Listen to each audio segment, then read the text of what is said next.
Welcome to GR04 XXY. It is a John Cooper Garages car and it is spec to the nines. You won't find a better spec car than this. And if you do, let me know because I want to buy it. So in 2004, when this came out of Chandler's JCG, it was sent straight to the workshop at John Cooper Garages and had a lot of extras added before it rolled out, including full aero kit, John Cooper Works bonnet scoop, and much more. As all good John Cooper Works cars should have, R95s in 18s with, obviously, the brake kit as they all got. Carbon mirror caps,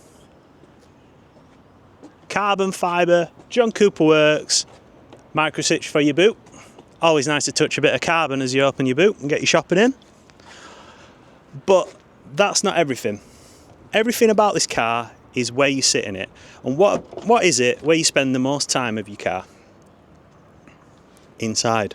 Welcome to the creme de la creme of mini R53 options. Carbon fibre Sparco inserts, rare as hen's teeth. JCW heated Sparcos, again, super rare. And what's even rarer is getting a set of Sparcos with the plastics still intact, because these are NLA now. Further to that, the bits what you actually look at, full leather John Cooper Works steering wheel. Now these are super rare in leather. You can get the Alcantara ones, but not the leather ones. Not many people bought them because they came standard with a leather steering wheel anyway. Moving over to that, just in your left eye view, sport shifter. For when you're hitting the red line and it's telling you, please do not do this, change gear please. And if you've not spotted it yet, which is probably the rarest item on this car, and probably the rarest R53 item you can find, is the John Cooper Works black full leather dash with down tubes, which is rare, and then cup holders, which is nigh on impossible to find. Beautiful. The usual accompaniments, such as the carbon gear knob and the handbrake. Obviously this one's got heated seats and it's got electric folding mirrors because it lived most of its life in London. Now just above your head, because summers are good in London, is the pan roof with an anthracite roof lining. I don't think it gets any better than this. Being honest, probably could have had the rear Sparcos in, but no one sits in the back of these anyway, and most people want to get rid of the back seats. Full 210 kit, so it's a very early 210 kit on an 04 plate, because this came out of John Cooper Garages. It's probably before they were offering it at the dealership, because that came out in the late 2004. Started off in JCG. The good thing about this one, and you'll not find this on many more John Cooper Works cars, is the head on it is actually a challenge head. How do I know that? Because I've had challenge cars through before, the original Tony Franks builds, and they have got the same markings, which is not the same markings as the 210 heads. They've got an extra stamp on it. Exactly the same build as the 210 heads. However, bits what we need to find out. Who had the money back in 2004 to build this car? Because this car would have probably been 35 grand straight out of the dealership, which in 2004 compared to today's money is probably what, 60 odd grand? Absolutely nuts. 60 grand these days gets you what, an A45S? At what, £800 a month? It's nuts. Crazy money for back in 2004. Still got the original John Cooper Works sticker. We've got rear parking sensors, obvious as your London car. And one part what we just cannot find on many cars these days, it's got a full John Cooper Works suspension. I love it.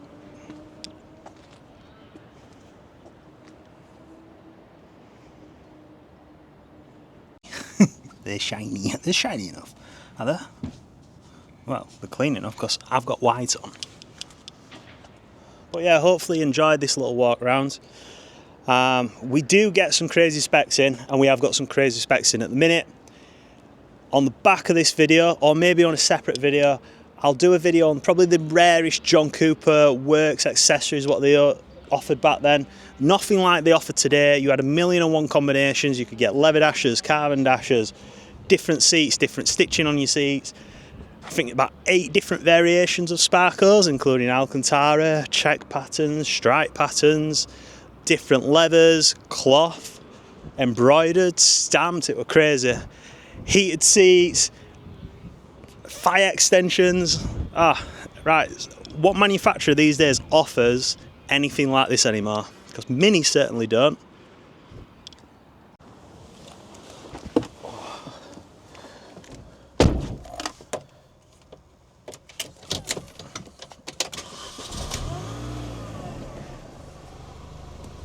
The one downside about Sparkos is the seat belts always get trapped behind. It's because I'm so lanky.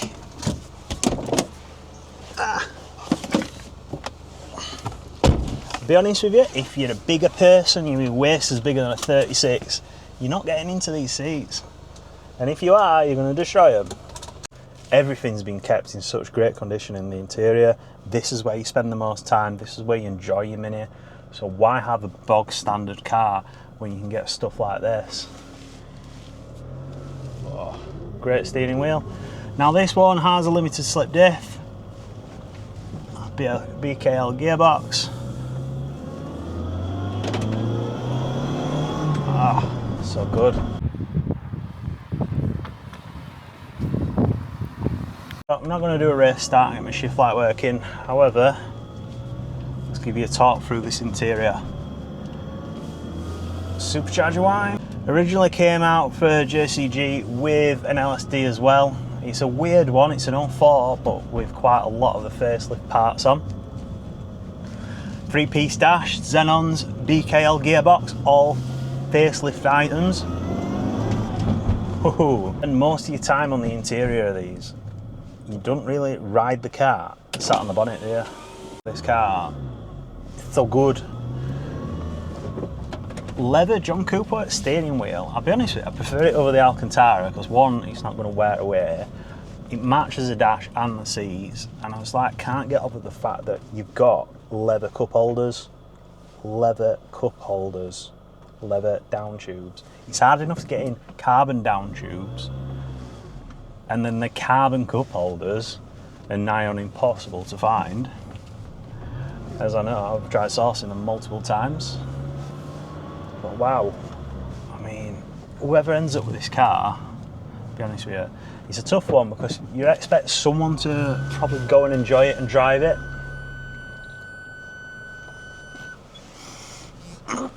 Parking sensor needs replacing. But yeah, you'd expect someone to go off and drive it and enjoy it, take it to shows. But then again, it's like 45,000 miles. It's still a low mileage car. And it could be in a museum. I'll be honest with you, looking at the spec of this, and I need to find out, I wouldn't be surprised if it was a JCG showroom car or a demo, because we're just on the crossover of LCI cars. And this is properly spec'd at 9s, like you're going to have it as a show car in your showroom. So because of the spec on this car, in fact it's a 2004, it should be a pre-facelift, but we've got a 3-piece dash, Xenons, and it's spec'd at 9s. It's come out of JCG, and I've got a feeling this was a demo car rather than a customer build, because this is the type of build what you want to really sell your product with. I mean, it's got everything, literally everything. Everything no one could afford in 2004. You can afford it now. A lot cheaper than it was new. And it's a gorgeous car. I've just spotted something as we've been going around. This has a left-hand drive John Cooper Works gear knob. Now these are super rare, and I'm sure there's an Italian about to get a flight to come and rob me for this. But they don't exist in the UK because obviously we have right-hand drive cars. So, I mean, 45,093 miles as it sits. Does it get any better?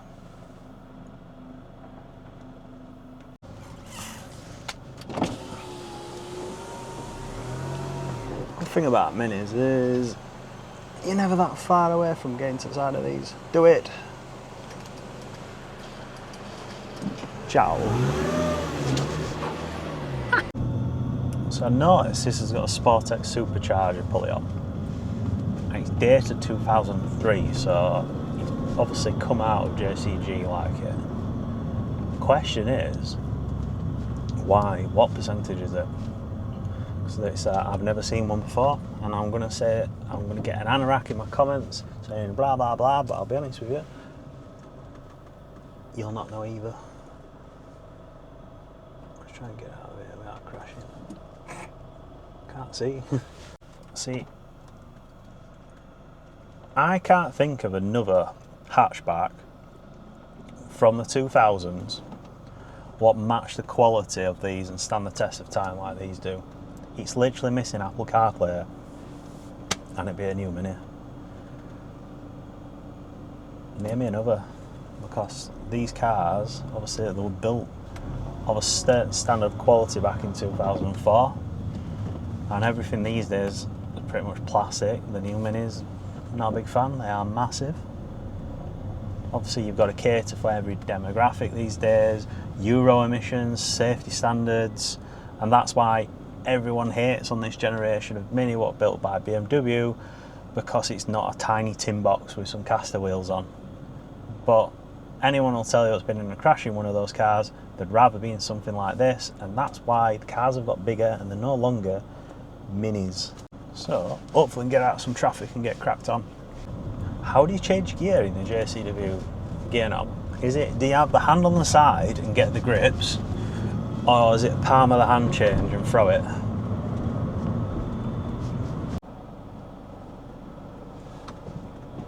This or a Renault 5 electric? I'd rather have this, and it's probably half the price of a Renault 5 electric these days.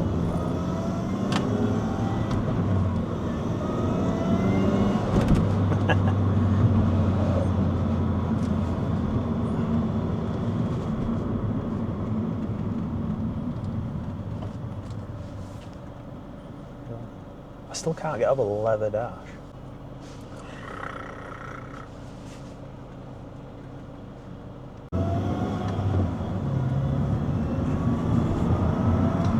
It's not quite the car where you go through a McDonald's drive-through with, innit, and put your big, large Coca-Cola dripping in them cup holders of leather.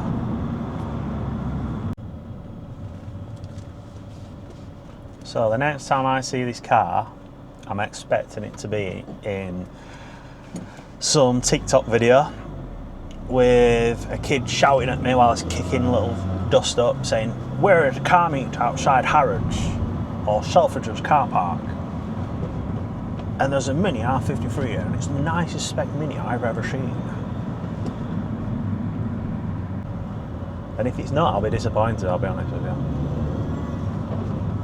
Because this does not belong in Scotland, rotting away. No offence if you're Scottish, it's not nice for the cars. What about my armrest? See, me and armrest, we don't get along, I'll be honest with you. I can't put it back, I still hit it with my arm. It's great if you're short. These seats, I'll be honest with you, they're not meant for my size people. But they're great for driving and cruising.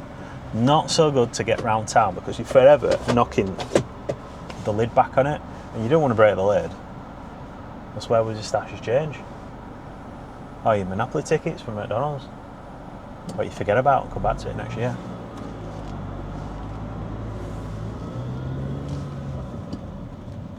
You can't help but grab it to the side. One thing I've realised about driving R53s around, people look at them. As you drive past them, or you go on the motorway, you say you come up to a big Ranger, someone has always got their head out the window looking at your car. Like, oh, tell you that, not thought about buying none of them. Well, I should. In about 5 years, so I can snap them all up. Come on now. Now, to drive this, I'll be honest with you, is really, really nice. Not long had a clutch, flywheel and a gearbox. All put in by the previous owner. It's very, very well serviced, and maintenance wise he's had everything before it's become a problem. Now the LSD gearbox is not famed for going, but unfortunately for the previous owner, the selector on top of it I'd let go, and they told me that's why he changed the gearbox. When it first started its life in, where was it?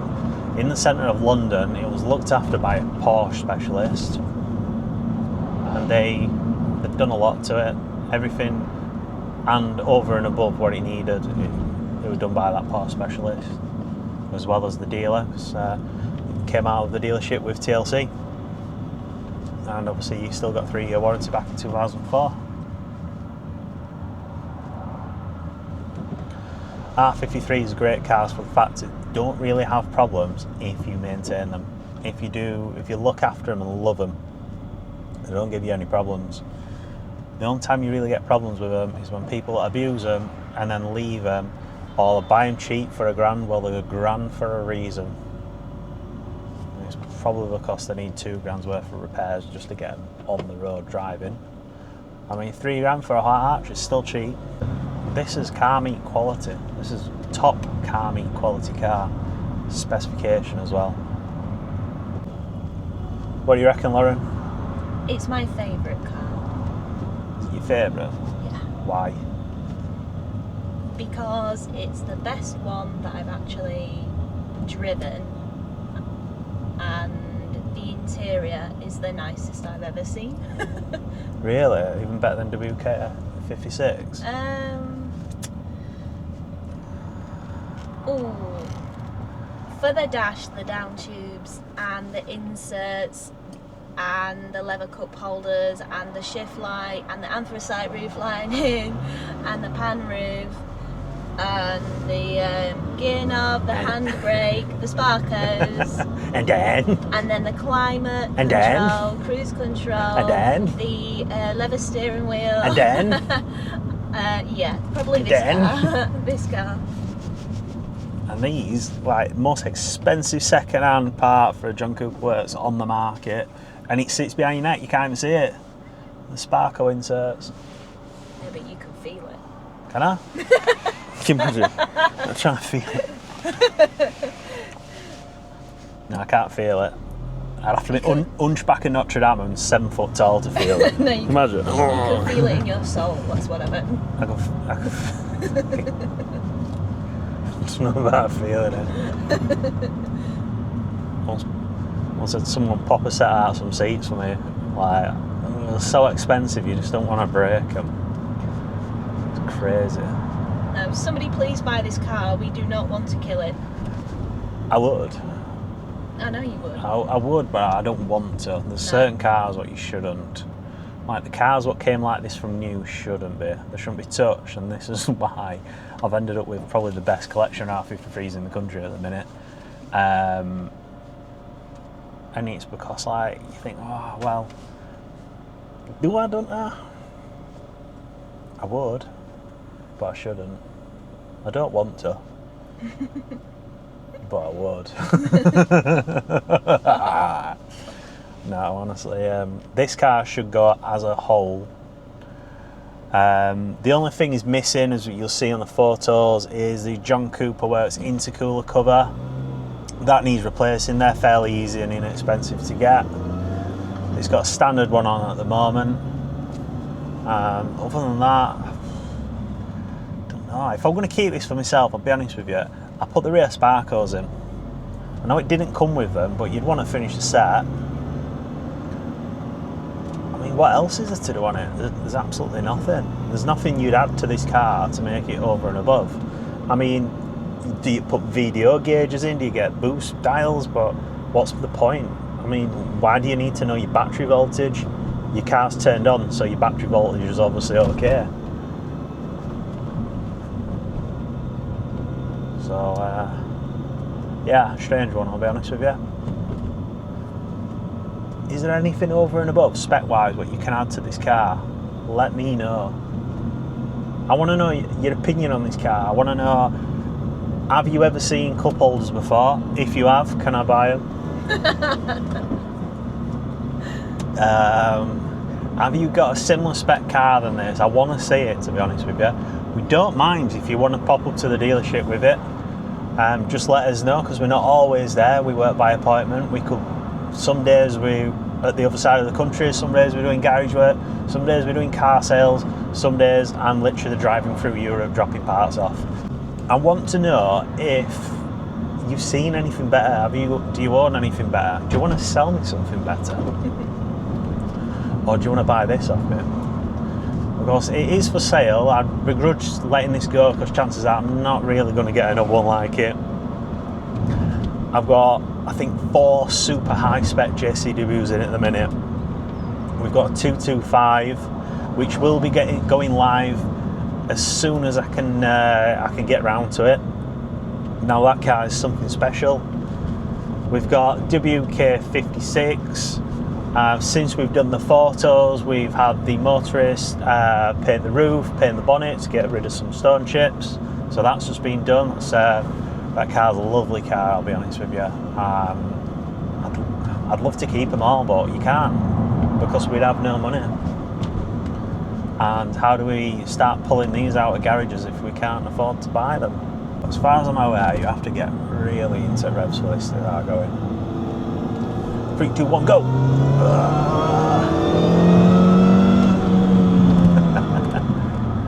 There's just not enough road for it. So we drop back a bit.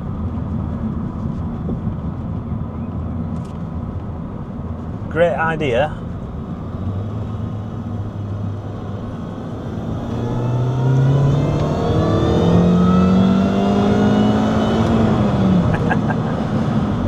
Do I get full lights?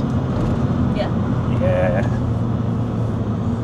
Great idea, not the best in principle, because I've just had to ask, did I get full lights, when realistically it's shift light for me to be able to change.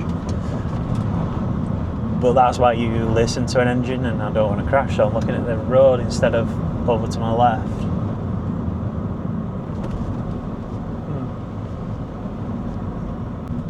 So if you are watching this video, chances are you've seen it on Facebook, YouTube, maybe Auto Trader. Like, follow, subscribe, see what we've got coming in. Be the first to ask about it. We offer sourcing, we offer garage repairs, we can send parts all over the world, and obviously we find the best R53s in the country. There's no one else with stock like we have. Give us a like, please subscribe. R53s, if you enjoy them, then you're in a great place for it. If you don't enjoy them, then let me know what you want to see. We can get other cars in. We're not going to car meet, so we're not test driving other people's cars. We're literally buying these cars in and we prepare them. Nothing more to say about this car.